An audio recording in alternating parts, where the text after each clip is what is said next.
Hello children, now we'll start with chapter number 5, sets. Let's start with the introduction first. Chapter 5, sets. Now what is a set? We've already done in the previous classes, so just let's have a recap of what we've done. A well-defined collection of objects is called a set. Now let's highlight what are the objects. The elements or the members are called the objects, and well-defined means which are very clearly stated or clearly described.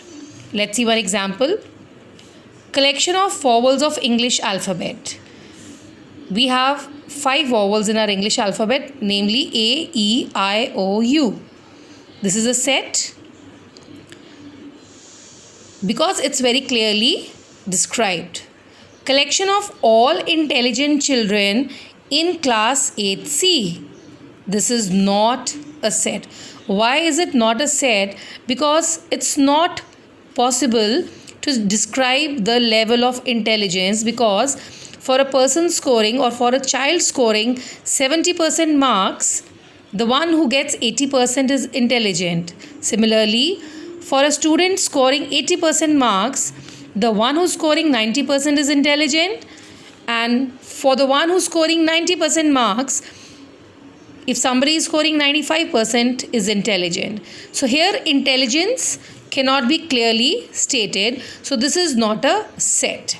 Now few important things related to set. The elements or the members of the set must be enclosed in a curly bracket. It's very important that we write the elements in a curly bracket. Order of elements can be changed, which means if we have a set with elements 1, 2, 3, we can also write it as 2, 1, 3, or we can also write it as 3, 2, 1. That means we can change the order of the elements. Each element of the set must be written only once. Suppose we have a set with these elements where you can see 1, 2, 3. These are repeated number of times. So finally when we write the set, we have to write 1, 2 and 3 because the elements should not be repeated. Next, coming to the universal set. A set containing all the sets under consideration as its subsets is called a universal set. This is the sign that we use for universal set. Most commonly we are using this sign for universal set, but we can also use this. Let's see one example. We have a set A with elements 1, 2, 3.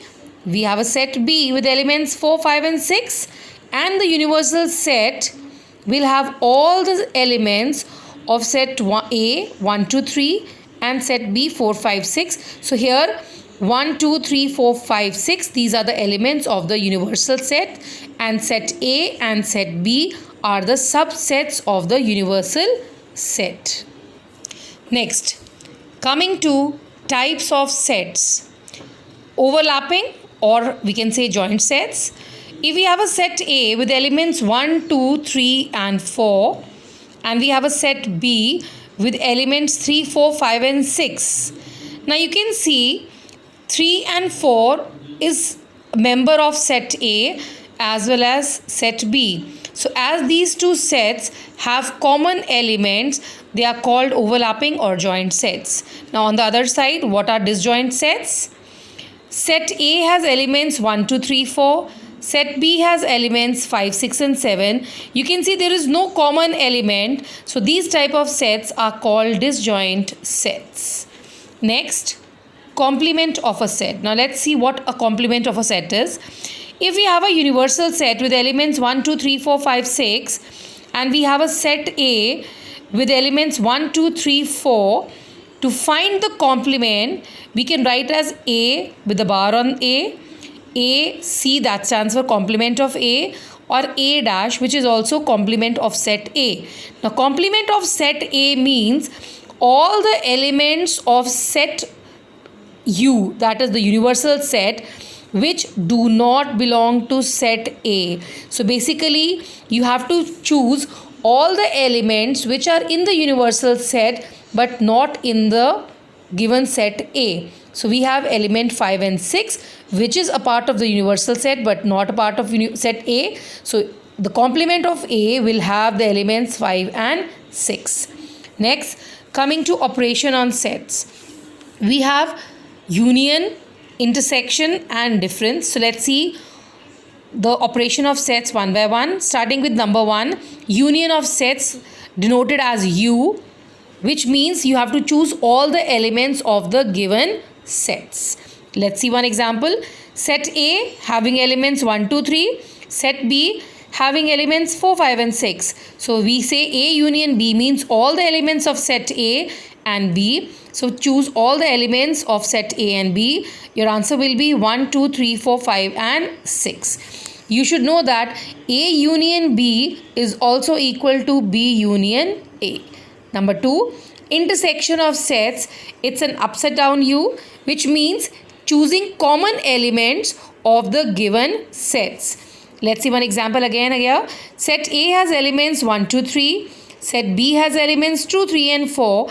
A intersection B means you have to choose the common elements of set A and set B. So you can see 2 and 3 is a part of set A as well as part of set B. So answer will be 2 and 3. Again, A intersection B is also equal to B intersection A. Now coming to number 3, difference of the sets, which means minus.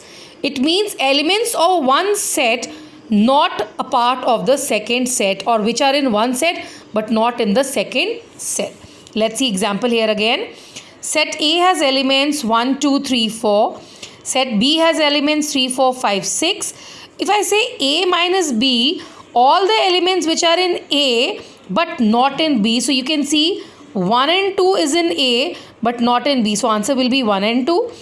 If I say B minus A, elements in set B which are not in set A. So here you can see it yourself. 5 and 6 is in set B but not in set A. So answer will be 5 and 6. It clearly means that therefore A minus B is not equal to B minus A.